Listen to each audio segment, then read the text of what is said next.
Associate అయ్యి చాలా departments ఉన్నాయండి. వాటిలన్నిటిని కూడా సునీత మేడం గారు ఇప్పుడు మీకు ఎక్స్ప్లెయిన్ చేస్తారండి.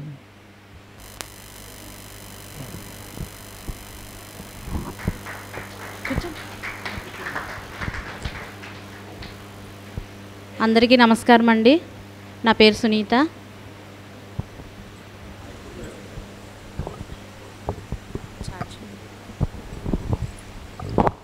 ముందుగా పితామహ బ్రహ్మర్షి పత్రిజీ గురువు గారికి హృదయపూర్వక నమస్కారం తెలియచేసుకుంటూ, spiritual tablets founder and chairman అయిన డాక్టర్ గోపాలకృష్ణ గారికి కూడా నా ఆత్మ ప్రణామములు. సో ఇప్పుడు మనం సార్ చెప్పారు కదండి, స్పిరిచువల్ ట్యాబ్లెట్స్ అంటే ఏంటి, అందులో ఎన్ని ట్యాబ్లెట్లు ఉంటాయి, అవి ఏ విధంగా ఉంటాయి అంటే వన్ కాన్సెప్ట్ నుంచి మనం దాదాపు 10 ట్యాబ్లెట్స్ వరకు తెలుసుకున్నామండి. అంటే 350 ట్యాబ్లెట్ల నుంచి దాదాపు 550 ట్యాబ్లెట్ల వరకు ఈరోజు మనము అందుబాటులో ఉంచగలుగుతున్నాము. రాబోయే కాలంలో అవన్నీ కూడా మనకి ముందుకు వస్తాయి. సో ఈ ప్రాజెక్ట్లో మనకు అనేక విభాగాలు ఉన్నాయండి. ఈ స్పిరిచువల్ ట్యాబ్లెట్స్ సంబంధించి మనము వీటి గురించి వివరంగా తెలుసుకుందాము. స్పిరిచువల్ ట్యాబ్లెట్స్ అంటే మనము ఈ యొక్క విజ్డమ్ని తెలుసుకోవడానికి, ప్రతి ఒక్కరికి అందించడానికి 1 డే వర్క్షాప్స్గా కండక్ట్ చేస్తూ ఉంటాము. ఇందులో దాదాపు ఒక 15-20 ట్యాబ్లెట్లు తెలియజేయడం జరుగుతుందండి. అలాగే 3 డేస్ వర్క్షాప్స్, ఇందులో కూడా 150 ట్యాబ్లెట్లు, దాదాపు ఒక 50-60 ట్యాబ్లెట్ల వరకు మనం అక్కడ తెలియజేయడం జరుగుతుంది. 11 డేస్ వర్క్షాప్, ఇది ఉదయం నుంచి సాయంత్రం వర్క్షాప్ అనేసరికి మనం ఉదయం 10 నుంచి సాయంత్రం 5 గంటల వరకు మనం చెప్పుకుంటూ ఉంటాము. ఇది రెసిడెన్షియల్గా ఉంటుంది. అలాగే మామూలుగా అక్కడ సిచ్యువేషన్ బట్టి కూడా మనము 11 రోజులు కూడా పెట్టడం జరుగుతుందండి. ఉదయం వెళ్ళి సాయంత్రం 5 గంటల వరకు అలా కూడా వర్క్షాప్ పెట్టుకుంటాము. ఆన్లైన్ వర్క్షాప్, మనకి జూమ్ మాధ్యమం ద్వారా కూడా మనకి ఆన్లైన్ వర్క్షాప్స్ అన్నది జరుగుతున్నాయండి. ఉదయం ఆఫ్టర్నూన్ వర్క్షాపు, అలాగే జాబ్ హోల్డర్స్ వాళ్ళకి ఆఫ్టర్నూన్ అవ్వకపోయినట్లయితే నైట్ సెషన్స్ కూడా మనం పెట్టుకోవడం జరుగుతుంది. విశిష్ట ఏకతా ధ్యానం, ఈ యొక్క మెడిటేషన్ అన్నది ఉదయం 5 గంటల నుంచి 6 గంటల వరకు 1 గంట ధ్యానము. ఇక్కడ చూడండి, మనకి వ్యక్తిగత ధ్యానం జరుగుతుంది, గ్రూప్ మెడిటేషన్ జరుగుతుంది. అలాగే ఈ విభాగంలో 3 ట్యాబ్లెట్లు ఒకేసారి వేసుకోవడం జరుగుతుందండి. వ్యక్తిగత ధ్యానము, సామూహిక ధ్యానము, అలాగే జ్ఞానము అంటే స్వాధ్యాయము. ఒక గురువు వచ్చి ఒక 15 నిమిషాలు జ్ఞానం అన్నది మనకి ఇవ్వడం జరుగుతుంది. కాబట్టి ఈ ఏకతా ధ్యానంలో ప్రతిరోజు మనము ఉదయము 3 ట్యాబ్లెట్లు, అలాగే నైట్ 9:30 నుంచి 10:30 వరకు మనం ఈ 3 ట్యాబ్లెట్లు వేసుకోవడం జరుగుతుందండి. అలాగే నెక్స్ట్ ఆచార్య సాంగత్యం. ఈ ఆచార్య సాంగత్యము ప్రతి ఆదివారము 10 గంటల నుంచి 1 గంట వరకు, ఇది కూడా జూమ్లో జరుగుతుందండి. అలాగే ఎవరికైనా మనకి అడ్మినిస్ట్రేషన్ సెంటర్స్ ఉన్నాయి కదండి, ధ్యాన ఆరోగ్యం ప్రాజెక్ట్ ద్వారా అక్కడికి వచ్చినా కూడా మనము ఎవరైతే ఒక సమస్యతో వచ్చిన భగవంతుడు ఉన్నాడో ఆ భగవంతుడికి తన సమస్యను ఆధ్యాత్మిక పరిష్కారం ద్వారా అక్కడ నిష్ణాతులచే అక్కడ మనకి జ్ఞానం అన్నది ఇవ్వడం జరుగుతుంది. సమ్మా అజీవ, ఇది సరి అయిన జీవనోపాధి. బుద్ధుడు అష్టాంగ మార్గాల్లో ఒకటైందండి. ఇందిరా గ్రామీణ ట్రస్ట్, ఇది పిరమిడ్ కన్స్ట్రక్షన్ అనమాట. పబ్లిక్ పిరమిడ్స్ కానీ, అలాగే ఎవరైతే ఒక పేషెంట్ గార్డ్స్ కానీ ఎవరైతే ఒక సమస్యతో అంటే బయటికి వచ్చి వాళ్ళు ధ్యానం చేయలేము, బయటికి మేము రాలేమన్న వాళ్ళకి వాళ్ళ దగ్గరికి వెళ్ళి ఆ బెడ్కి సంబంధించిన వాళ్ళకి పిరమిడ్స్ దగ్గర నుంచి చూడడం కానీ, అలాగే ఒక పబ్లిక్ పిరమిడ్ ఎవరైనా కన్స్ట్రక్షన్ చేసుకుంటానంటే వాళ్ళకి సహాయం చేయడం కానీ, దీని గురించి ఏమైనా సహాయం కావాలంటే ఈ ట్రస్ట్ ముందుకి వస్తారండి. ధ్యాన మాతృత్వం, మనకి క్లాసెస్ అయ్యాయి కదండి, madam Lakshmi madam and Santoshi madam చెప్పారు కదా, ధ్యాన మాతృత్వం కూడా ఇందులో ఒక భాగము. ధ్యాన గ్రామీణం, గ్రామీణం అంటే ప్రతి పల్లెలోని ప్రతి ఊర్లోని అందరికీ కూడా ధ్యానం అందాలని ఇది కూడా ఒక ప్రాజెక్ట్గా మేము తీసుకోవడం జరిగిందండి.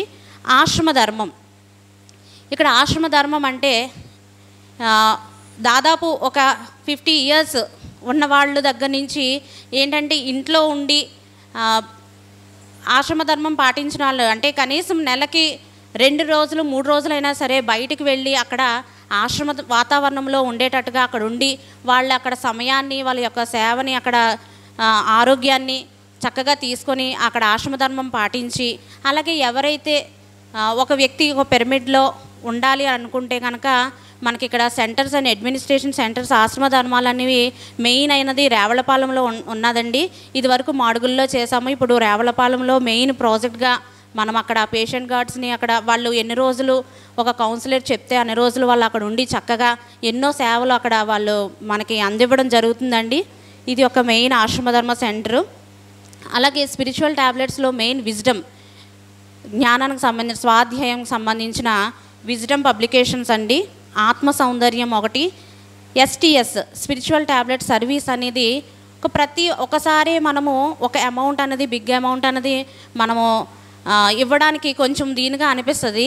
ఇందులో మేము ఇక్కడ విభాగం పెట్టుకోవడానికి కారణం ప్రతి మనిషి కూడా ఒక్కొక్క రూపాయి, ప్రతి ఒక్కరు కూడా ₹1 ఇవ్వగలుగుతాం. సో ఇక్కడ ఈ ప్రాజెక్ట్లో STS అని పెట్టడం జరిగిందండి. ప్రతి ఒక్కరు కూడా సర్వీస్లో భాగంగా తలొక్క రూపాయి కూడా ఇవ్వచ్చు అనే ఒక ట్రస్ట్ని కూడా పెట్టడం జరిగింది. ఇది ఎలాగైతే ఇన్సూరెన్స్ అంటే నేచర్ ఇన్సూరెన్స్ అన్నమాట. ఎలాగైతే మనము ఒక ఇన్సూరెన్స్ పెట్టుకొని అంటే ఫ్యూచర్లో మనకు ఉపయోగపడుతుందని మనము ఎలాగైతే మనీ అన్నది ఇన్సూరెన్స్ చేసుకుంటామో, ఇందులో ₹1 వేయడం వల్ల మనకి నేచర్కి అంటే ఫ్యూచర్లో అక్కడ నేచర్కి ₹1 వేయడం వల్ల మనకు అందరికీ తెలుసు ఏది ఇస్తే అది మనము చక్కగా పొందుతామని. సో దీనికి పెట్టడానికి కారణం అదండి STS. అండ్ నెక్స్ట్ ఇంకొకటి ఏంటంటే ఆనందో బ్రహ్మ, ఇక్కడ ఆన్లైన్లో కూడా జరుగుతుందండి ఆనందో బ్రహ్మ.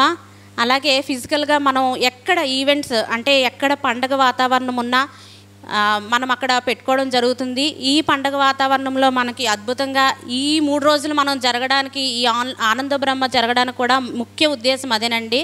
పైడిమాంబ పైడి తల్లి ఈ యొక్క సిరిమాన ఉత్సవంలో మనం జరుపుకుంటున్నాము ఈ ఈవెంట్ని. సో ఇలాగా ఎక్కడైనా సరే మేము ప్రతి నెలకు ఒకసారి ఆన్లైన్లో జరుగుతుంది ఆనంద బ్రహ్మ. ఇంకొకటి త్యాగరాజు ఆనంద బ్రహ్మోత్సవాలు జరుగుతాయండి. ఆన్లైన్లో కూడా మంత్లీ జరుగుతూ ఉంటాయి. సో ఇవ్వండి ప్రాజెక్ట్ తాలూకా మెయిన్ డిపార్ట్మెంట్స్ అన్నీని ఈ వర్క్షాప్లో మనకి స్పిరిచువల్ ట్యాబ్లెట్స్ తరపున ఇవన్నీ కూడా విభాగాలు ఉన్నాయండి. సో అలాగే నా చిన్న ఎక్స్పీరియన్స్ అండి, ఒక 2 మినిట్స్లో నాకు ధ్యానంలోకి వచ్చిన తర్వాత థైరాయిడ్ ఉందని తెలిసిందండి. థైరాయిడ్ ఉందని తెలిసిన తర్వాత ఇదేంటి మనం ధ్యానం చేస్తే సర్వరోగ నివారణి కదా, ధ్యానం చేస్తే ఏ రోగం రాదు కదా అని అనుకున్నాను. ఒక్కసారి నాకు థైరాయిడ్ వచ్చిందని తెలియగానే ఒకసారి మళ్ళీ వెంటనే బ్యాక్ వచ్చి అవును బాధలు లేకపోతే భవిష్యత్తు లేదని చెప్తూ ఉంటారు కదా, మరి ఇది నాకు ఎందుకు వచ్చిందో, నా లోపం ఏది సరి చేయడానికి వచ్చిందో అని ఫస్ట్ నేను ఆ కంఠానికి ఐ లవ్ యూ థైరాయిడ్ భగవంతుడా నాకు ఎందుకు వచ్చావో, నువ్వు నాకు ఏం నేర్పించడానికి వచ్చావో అని చెప్పేసి ఒక్కసారి కంఠం మీద చెయ్యేసుకొని ఐ లవ్ యూ అని చెప్పి దీనికి ఎలా తగ్గించుకోవాలి అని ఆలోచించడం మొదలుపెట్టాను. అంటే ధ్యానం చేస్తున్నాను కదా, ఇంకా ఏముంది నేను నేర్చుకోవడానికి, ఇంకా నేను ఏం చేయాలనుకున్నప్పుడు ఎప్పుడైతే తపనతో ఉంటామో గురువు ప్రత్యక్షం అవుతారు. అది జ్ఞానం ద్వారా ప్రత్యక్షం అవుతారనమాట. తపన శిష్యుడైతే గురువు జ్ఞానమే గురువు. నేను ఎప్పుడైతే తపనతో ఉన్నానో అప్పుడు నాకు ఒక థైరాయిడ్ అనే పుస్తకం ద్వారా నాకు ఈ అద్భుతమైన విజ్డమ్ని ఈ నాలెడ్జ్ని సునాయాసంగా ఎంత అద్భుతంగా అంటే వడ్డించిన విస్తృలో మనం ఈజీగా వండి పెడితే చక్కగా తినేస్తాం. అలాగే ఆ పుస్తకంలో ఉన్న ప్రతి పాయింట్ని నేను చూసి ఆచరించడం ద్వారా 100కి 100 పాళ్ళు అంటే నేను ఏమి సరి చేసుకోవాలో అంటే నా నేను వాక్ని ఏ విధంగా యూజ్ చేస్తున్నానో, అవసరమైన చోట మాట్లాడడం, అనవసరమైన చోట మాట్లాడుకుంటా ఉండడం, మౌనం. 12 ట్యాబ్లెట్ల గురించి మనకి చెప్పారు కదా. ఇప్పుడు 12 ట్యాబ్లెట్లో ప్రతిదీ కూడా పాటించడం, పౌర్ణమి ధ్యానము, అమావాస్య ధ్యానము, శాకాహారం చేస్తూ దాని యొక్క ముఖ్య ఉద్దేశం ప్రతి ఒక్కరికి శాకాహారులుగా అవ్వాలని ఆ ర్యాలీల్లో పాల్గొని చెప్పడము. అంటే ఈ విశుద్ధ చక్రానికి సంబంధించింది కాబట్టి ఏదైతే సత్యవాక్కుల్ని ఏదైతే సత్యాన్ని మనము ఈ భూమి మీదకి ఏదైతే నిర్ణయించుకొని వచ్చామో ఆ సత్యాన్ని 10 మందికి చెప్పాలనే ఉద్దేశంతో అంటే ఈ వాక్ని అంత అద్భుతంగా యూజ్ చేయాలని ఈ వాక్ని యూజ్ చేయడము. అలాగే పౌర్ణమి ధ్యానం చేశానని చెప్పండి కదండి, శాకాహారము.